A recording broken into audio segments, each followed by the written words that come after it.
Hey, how's everybody's day going? We have some leaks in regards to the newest updates coming in Year 5, Season 3, and Season 4.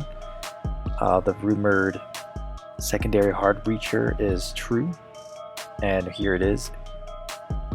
If you can see, Nook has a mini thermite charge that what appears like you only have one of, at least for now, from what these leaked footage shows. It also takes quite a long time for it to actually blow up. And then I noticed that she didn't activate it either, so it looks like once you place it, it automatically goes off, so that's kind of interesting. What you're seeing right now is the Attrition arcade game type, which I believe is going to be the next game type. By the way, all this is being data mined by 0 Bytes, who is the leaker of all of this information that I'm showing you here. So this is quite interesting. There's the description on the right hand side. I'm not going to bother going through it. You guys can pause the video and read that. Moving on, we have what we believe is going to be the next major event. It looks like it's going to be some type of like cartoon or puppet style. I mean, this is definitely as puppet as it can get, like kind of like a Muppet show, or if you guys are familiar with the show Crank Acres, that's actually like the style of puppet that we're going through. So it kind of reminds me of this April Fool's Day event where they went with the toy soldiers and stuff like that. So this is kind of funny and really interesting. So these are some of the leaked footage or leaked photos. I wish the person had better quality, maybe like screenshotted it, but we can take what we can get. Moving on to the next one, we have the Tachanka Elite, and I think this is a very, very well done. I'm super happy they did this. I like his helmet. It's very modern style with the rails on the side. I think it's really cool. He's all tatted up and just freaking beefy, like man's thick. So now we're seeing some new weapon sights. They're going to come in the game. I feel like they're just testing them right now, and we have a wide range from red dots to, I guess, new ACOG styles. And do some new aim point dots, which I think is really interesting. I'm not sure if it's going to be available for everybody.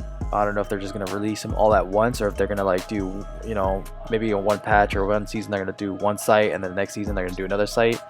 But it's actually good that they're actually going in this direction. So you can actually see a picture here where it shows what they look like when you aim down sight. I really dig the hollow sight. I think that's going to be a really good one, and that's like, I guess, the new red dot. Maybe it's going to get changed to what that looks like. Also, if you notice from this screenshot here, it shows all the sights, and if you notice, the hollow is that newer version. I guess maybe it's going to get replaced to this one, and I'm all for it. I like the fact that it only has like a little red dot in the center. That's going to be really big for accuracy purposes, so I think that was really well thought out. Also, they've added a new mouse ADS sensitivity. I would imagine that you can also do this on console as well, but it shows like that top portion says preferences, and I'm going to say like the beginning one will say standard, and then that's the advanced settings, because of the standard setting underneath it is grayed out. So I'm going to say that first one is the standard, is just like the normal multipliers that we normally deal with, and then advanced we can actually control the different variety of ADS. And this is a huge deal because right now Siege doesn't have it where you can control the individual sights. So like your red dot is a 1-to-1 ratio, whatever you have for your hip fire speed, depending on what you put on your ADS. If you were to put like your ADS to match, and like there's really not much more control you got there for anything else. Like an ACOG is fixed. Like you can't change the ACOG's multiplier. Like when you zoom in with the ACOG, it's slightly slower than the red dot, and you can't tweak it.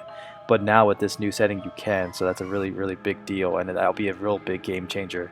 And I noticed that it goes all the way to 12 times, and then that means that Kali scope can actually go faster now, so that's a big deal too for those who are struggling to zoom 12 times with Kali scope and it's too slow and there's nothing you could do about it. So for mouse and key and for controller, this is a huge buff for aiming.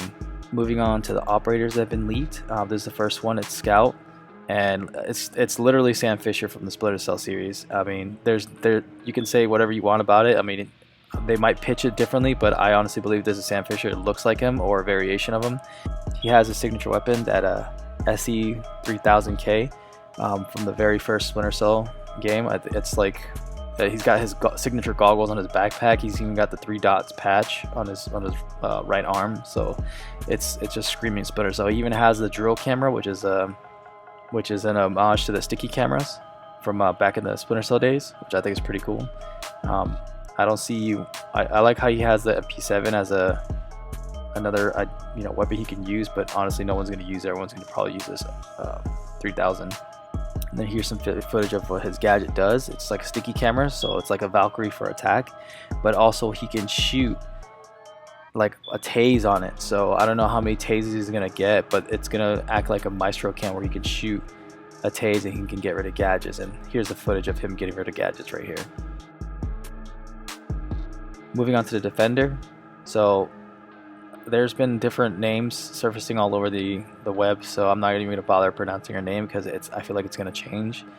If you look at her loadout, she's got the Roni, just like Mozzie, and also Dokepi's DMR, which I think is pretty cool, the MK14. So that's going to actually be really interesting to have a Defender with the MK14. So if we take a look at her gadget, it looks like some sort of like laser grid system. I don't know if it's going to be like, if it's going to stop gadgets or anything like that, because I've noticed, if you notice, when the gadget goes active, it leaves a little slot on the bottom so the drones could go through. So I don't know if it's going to act like some kind of force field or some kind of barrier. Will bullets be able to go through, or will the bullets stop like a castle? And it's just like a castle, but you can see through. We won't know until we'll see it in like live demo.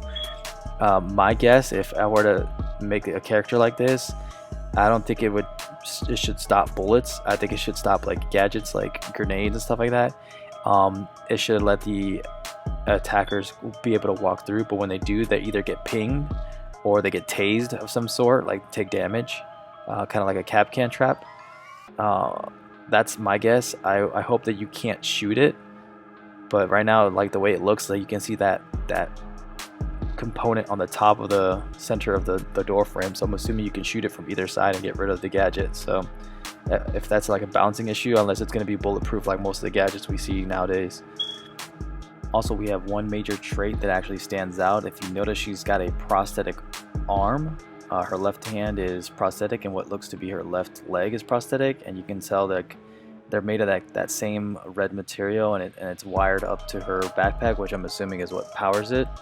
But she's got like a passive ability where she can, whatever her melee is, it breaks barricades in one hit, and also makes a pretty decent sized hole inside soft walls. And like the decent sized holes on the soft wall wouldn't be a big deal if it wasn't for the fact that she can also take the support beams within the walls themselves, like a shotgun does. So she can literally punch her way in through anything. So I think that's actually really cool. I'm actually curious to see how it works with hatches. I would imagine she could just punch the hatch and drop down, and I think that's a big deal because that's a good roaming operator.